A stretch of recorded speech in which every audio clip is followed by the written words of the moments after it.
2,609 days was exactly how long that engine was sitting inside a 1995 Mercedes E320 at a junkyard in Manitoba, until this guy decided it needed a new home. Welcome back to Repair. Stick around for the ups and the downs. Inside my 1991 Mercedes 190E. This is the fucking rig. Good rig. Quality rig. Quality's questionable. Hello, and welcome back to the latest episode of Repair. My name's Reese, see what I did there? And behind me is my 1991 Mercedes 190E that I decided I was going to M104 swap without any prior shop knowledge whatsoever. Nice. The most I've done to cars is fix them when they break down. Fix mine when it breaks down. And so my shop knowledge isn't that extensive. This is all going to be a learning experience and lots of research. But behind me is my 1991 Mercedes 190E that you guys are gonna watch me engine swap on this series of Repair. I'm very excited to start tearing this thing apart. The problem is it's not on the engine stand right now because I need long ass bolts because the length of the tubing on my engine stand is absolutely ridiculous. I don't know who made this engine stand. It's like a cheap one off Marketplace, but it's it'll do me right, okay? I promise you. With that said, let's go take a look at this engine. We're gonna go pick up the engine first because I recorded that too. We're gonna hope that the engine is on a pallet and not just fucking free. We did bring a tire, just in case. Manitolean Transport. We have arrived to Manitolean Transport, where my engine sits currently. Supposedly. Supposedly. Hopefully. Do you know the engine's been sitting for 2,609 days? Has it had spark plugs in it? I don't know.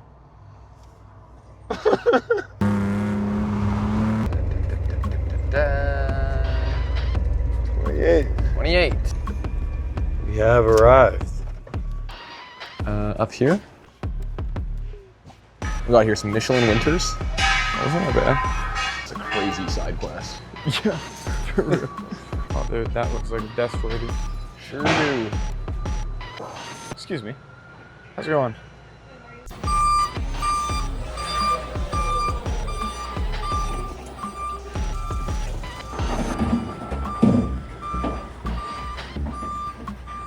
It looks like wiring harness is there as well.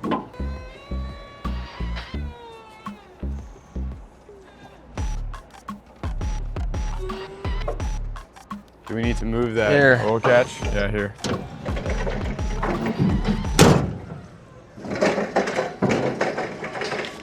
Do you want to throw a strap over it to be safe? I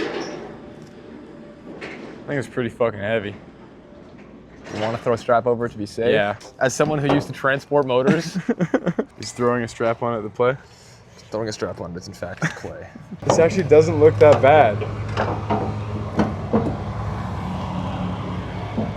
Minimal rust, like, I don't think those are gonna be that bad to take out. Uh-oh. What? Well, that's just dirt, that's fine. Yeah, and I would do all the like pulleys and everything. Oh yeah, no, I'm definitely replacing all the pulleys. I'm gonna get the powder coated too. Oh, Yeah. you got money like that?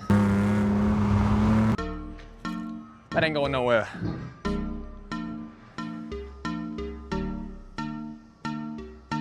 Here we go. Just go through.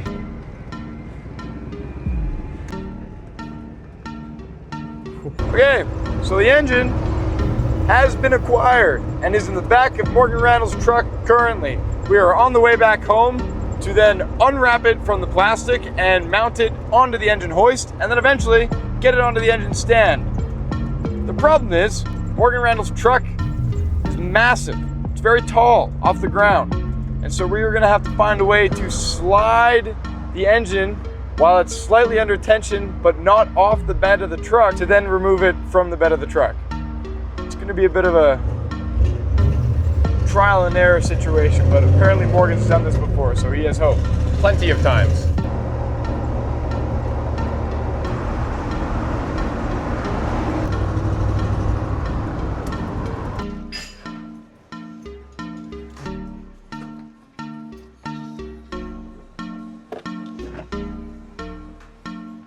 We got it.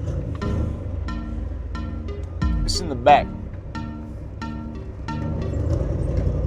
with the engine. At this point, my reality really started to settle in with me. I had just realized I purchased a $900 engine without any experience on how to tear it down or swap it into my car. With that said, with the power of YouTube University and Mercedes-Benz service manuals and forums, I was rather confident going into this project. But I knew that confidence and patience would be tested throughout the process of this build. But I also knew I was going to make mistakes. Trial and error, as they say. That was kind of the whole idea behind purchasing an engine before knowing how to tear it apart. I would like to learn this way. It's a hands-on experience. That's how I've always learned. That's how I always will learn.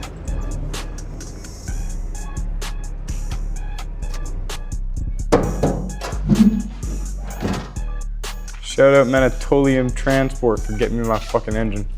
One more. 3, 2, 1. There we go. Oh yeah, it's fine. Oh yeah. 3, 2, 1. Ah yes, the biodegradable wiring harness, my favorite. 2 mounting points on this engine. First one's right here, second one's right here. That's how we're going to take our engine hoist, connect it to those 2 points, and then pull her back. Needs to be lower. I don't actually have the tool to release it, so we're using our finger. It's fine.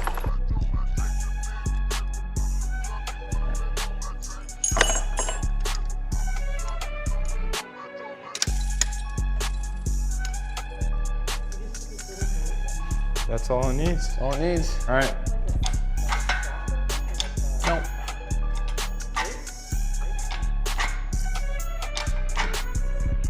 It's maxed out. So hold this, I'll pull the truck forwards. Ready? Okay, this is the sketchy part. Ready? Yep, go slow.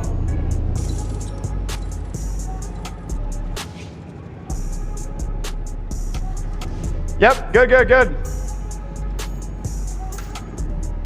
Keep going. Nice. 3, 2, 1. There's one side. Yeah. There we go.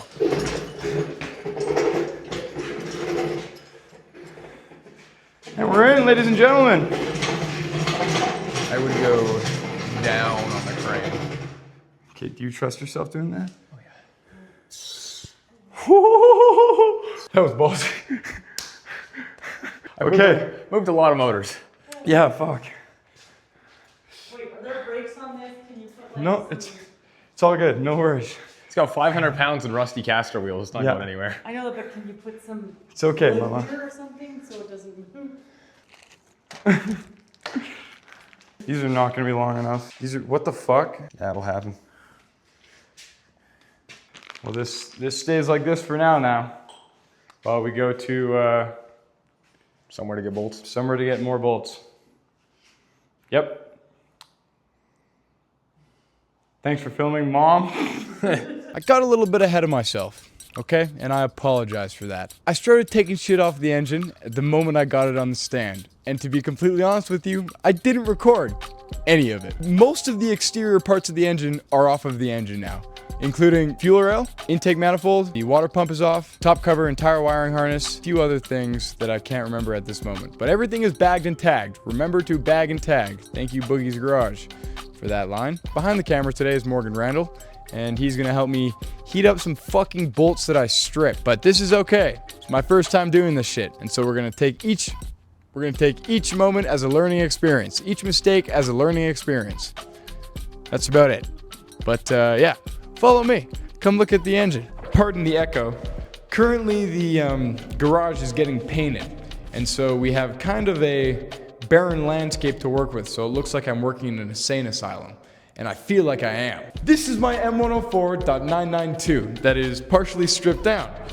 As you can see, it's a little dirty. It's got 240,000 kilometers on it, and it was sitting inside the car in Manitoba, a 1995 E350, for 2,609 days. Not a great start, but also like these engines are indestructible, right? So it should be just fine.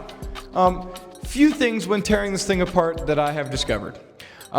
First off, if you guys want to come take a look at this, Cylinder 1, 2, 3, 4, and 6 are perfectly fine. Cylinder 5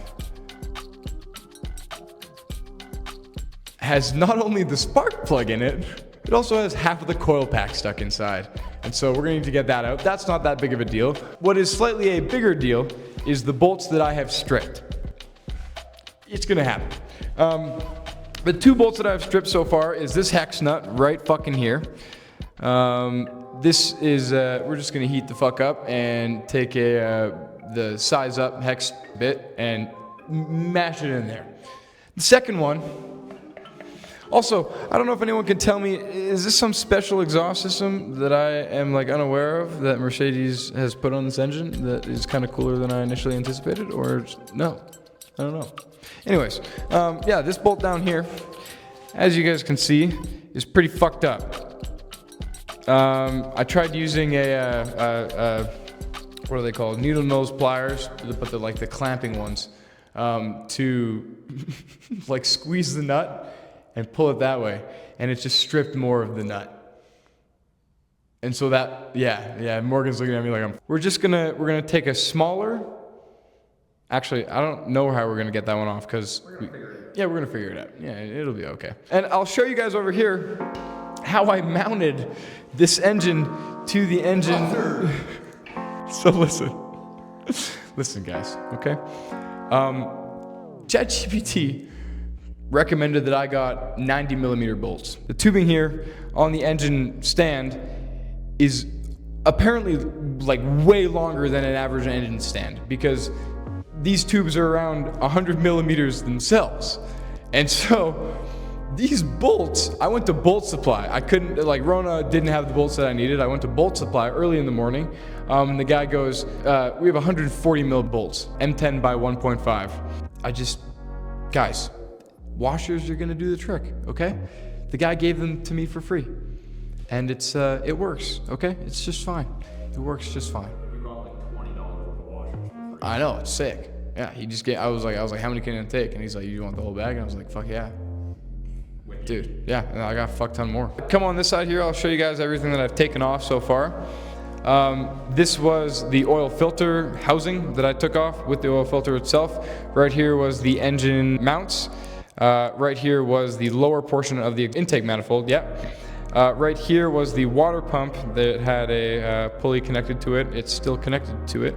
And up here, there was a plate holding down all of your spark plugs and coil packs. So now we need to take the rest of the shit off. And it's going pretty well so far. Like honestly, I feel pretty confident, which is good. So yeah, this shit is easier than initially expected, but I'm gonna eat my words. I know I'm gonna eat my words. Yeah, that's fair. This is my M104, welcome to repair. I'm very excited to go on this journey with you guys, and it'll be good. It'll be fun. Fucking rock on. All right, let's try to get these bolts out. This is Morgan's idea for getting at this bolt. So something you don't want to hear, but I don't think we're going to be able to get anything on there to get that out. We'll try it, but I don't know if we will. It's pretty fucked up. But these studs, exhaust manifold studs, are replaceable. You can thread them out of the block and thread new ones in, which if you're doing headers, I would almost do that anyways, just because then you don't have rusty studs sticking out of your nice fancy headers. So I'm almost thinking we just cut this out. Okay. And then just buy a set of like ARP exhaust manifold studs. Yeah. We don't have one of those right now, but that's okay. We can cross that bridge later. Yes. We can do that and then take other stuff off tonight. Yes. All right. Oh, what about this one? What about the one on the front?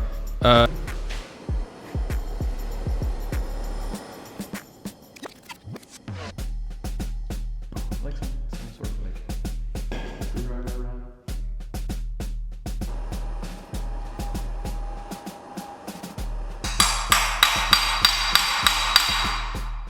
Give me.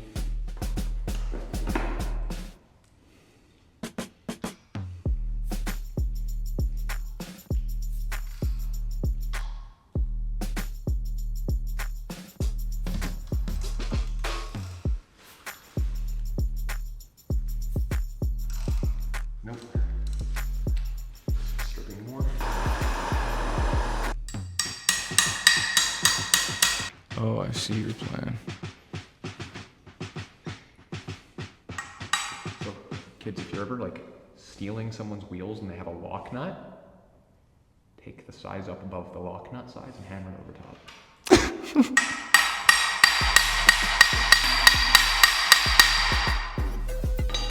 Nope. Alright, so we're gonna pause on this bolt until we could get an angle grinder and just cut a slit. And then use an impact driver that I can put in there and just hammer so it comes out, because that's pretty jammed in there and super duper stripped now. It's also still hot. This we'll come back to when we have an impact, because I'm sure some of you at least know that a crank bolt really sucks to take off without a big impact. So, do you want some instant gratification for the night? Yeah. Let's take the valve cover off. Double handing it. This is not his first engine, ladies and gentlemen. Great, isn't it? God damn it. By the way, this is all my shit.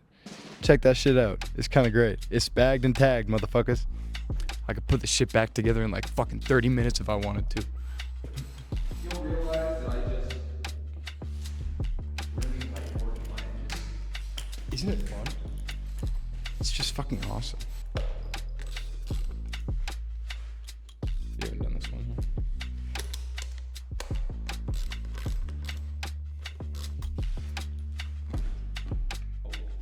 Oh. Okay, hold on. Okay, ladies and gentlemen. Moment of truth. Oh. That's a little stained. Look at that. Okay.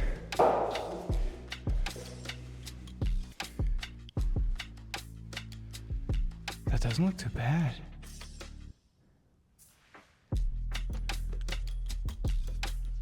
Fingernail test.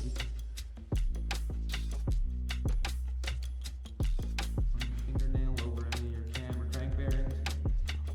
See if your fingernail catches on any yet. You've got an issue. If it doesn't catch on anything, which it hasn't caught on anything, your cams are good. Let's fucking go. Damn, dude, it looks clean. 240,000 K, man. Mercedes engine. Mercedes dominance. I don't think it's just Mercedes engine. It's the fact that 9 times out of 10 a Mercedes is a well-maintained vehicle. That's also fair. Yeah, that's true. Damn, that's sick. Yeah, like if they ran, proper oil in it and did their proper oil changes and all that, this would a motor could look like it's 500,000. Shit. Well. Yeah, look at that. Huh. I wonder if it had a service done. Do you think I need a new chain? I would do it. Yeah, Just because you're in here. that's fair. Because the big thing is, timing chains have a service interval of like 250,000 K. Right? So this might have been done. It might be, what's this motor going on, 240? Yeah, 240. So this motor, it might only have 10,000 kilometers left in its service interval for this timing chain. Oh, that's fair. So I would just do it while you're in here, because it's like, at least then you're good for another 250. I see. Okay. As far as the wiring harness itself, there's some companies I'd recommend that you just get to make it. Oh, really? Instead of making a wiring harness yourself. If you want to try it, go ahead. But it's one of those things where like if you, put the engine together. Yeah. And you put it together a little wrong or whatever, it's easy to go back in reverse. Right. If you cross a wire somewhere in the wiring harness, and then you put it together and then go to start the car and it doesn't work, you have to take the entire wiring harness apart to find it. So personally, I recommend people go to someone like wiring specialties and they'll make a harness for you. But if you want to try it, try it. Good advice. All things to be considered later on in the build here. We're just learning, as we know. And so, yeah, this is fucking good. I'm stoked. This looks so cool. This engine looks really, really good. Dude, nice. I am pumped for that. Some cylinders are worse than others. The darker cylinders mean that it's been running not rich on that cylinder, but there's been a carbon buildup in that cylinder. Okay. So what I would do when you had the head off, Yeah. and my buddy Sam, Yeah. he will port and polish it, which will pick up some power, which is good, because he can see how there's all the little ridges and stuff in there. Yeah. He can bore, so he can bore these ports out so they're bigger, Okay. and then he polishes it so the airflow going into the head is smoother, so it's faster. Oh, shit. Yeah. That's cool. My buddy Sam's the only one in Alberta that does it. Really? Yeah, he's in Cochrane, hit him up, No way. and he'll get you right on the head. And then he can also like deck the head, and he can Okay, so he's my guy. also do all your valve clearances. Like he can build that Is for the you. guy who Logan did? Did Logan do that for him? No. No? Okay. Because there's like other shops that can do like decking the head or that sort of thing. Sam can just do everything. So you can just drop your head to him, and then like whatever time frame you give him, he'll get it done in. Damn, sick. Okay. Bet. Well, this has been a good first episode, I think. Yeah, let's call it here. And then for the next episode, you guys can see if there's a hole in any of his pistons. Well, This engine's too nice. I don't think there will be. dude, let's go. Yeah, there's a lot of space on here to port out. Yeah. You can pick up some real power that way. Oh, let's just do ITVs. Fuck the turbo. I will always say that. 350, 400 is more than you need for a street car. I want this thing to make 300 horsepower. 300 horsepower in what you have to remember is at the end of the day, lightweight chassis from the 80s. 300 horsepower in that car would be phenomenal. Dude, it would be scary. Anything more than that, and like you're running out of rear suspension design that you can physically use to hook up. Like your rear suspension, it just simply would not have the capabilities of absorbing that. 300 horsepower is like in my opinion, like one of the golden numbers of street cars. In my opinion, the golden number for street car is 300 to 500 horsepower. Anything in there is perfect. What's this gonna make? Stock. With an ECU tune. 220 stock. What's it make with an ECU tune? With a tune and then headers, intake, potentially ported head, that sort of thing. Like 260. You think 260, eh? Yeah. Like 250, 260 to the crank. 235 wheel-ish. Yeah. In my opinion, turboing a car that is not factory turbocharged is just adding unnecessary complexity and unreliability to an engine. Sure, yeah, it can take it, but you've now got a whole turbo kit to deal with, seals on and bolts rattling loose on at It's Mr. Cream, and anything else. So, yeah, I would say NA, but I will always and forever be an NA person unless the car was factory turbo. Like, talking Evos, Subarus, that sort of thing. I like those cars turbo, and you can do what you want with it turbo because they're built to take boost. But these motors... Are also built to take boost. Was there a factory application of this motor that had a turbo? Yes, the Multiman twin turbo kit. That was factory. You know what? I'd approve of turbo if you can find one of those. That would be sick as fuck. Mother probably like $7,000. I would say more. That would be dope, though. That would be really, really cool. Small twin turbo. That'd be Oh sick. yeah, really cool. That'd be sick. And it would sound Yeah. so sick. I'm like, twin turbo straight sixes are peak. Which is why it really bothers me when everyone takes their RB and their 2J and makes them single turbo. Where's the power at the low end, man? It's all at the fucking top. Takes 14 days for you to build enough boost to fucking go anywhere. The problem is like, I will always yap about how turbos are laggy and NA is better. But turbo technology in 2026 is so good that it's really a minuscule difference. Like, I just want a small turbo. Like, I want a small ass turbo to just give me like, I want bottom end power off the line. Then just go NA and put cams in it.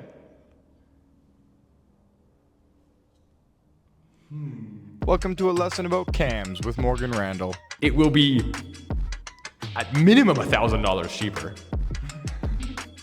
And you get the same benefit. Tech talk, cams have their, angle and their duration of how long the cam lobe is, Okay. right? And this would be your intake cam and this will be your exhaust cam. Right. So for instance, on the intake cam, I don't know what numbers these would be, but let's say it's a like 15 degree, 200 duration cam. You can go up to like a 20 degree, 320 duration cam. And then that will, the degrees on the cam depend on how far the valve opens, and the duration depends on how long the cam stays open, or the valve stays open. So if you have a longer intake and duration, or a longer degree and duration intake camshaft, the valve will stay open for longer and be open more, which just means it can draw in more air. And then same deal for the exhaust cam, but letting it out. Because an engine needs to be able to let everything out that it takes in. Right, okay. Yeah, like realistically, if you turboed this car and turbo this motor and didn't do cams, you'd be pretty limited because it's not like a high revving engine, so it doesn't have it's not a high performance engine. Cams are like, in my opinion, the best for increasing your just broader power band. And depending on the cam you use, it'll change where the power band is. And there's a whole science to it, but it's a long talk. Not only is Morgan Randall a good friend of mine, but he's just stupid knowledgeable about this shit. So it's good that we have somebody like him, so I don't fuck up too hard doing something that I'm not supposed to be doing. But we are gonna work on this engine by ourselves. But I'm sure most of the time Morgan will be here. I'm also only a phone call away. Yeah.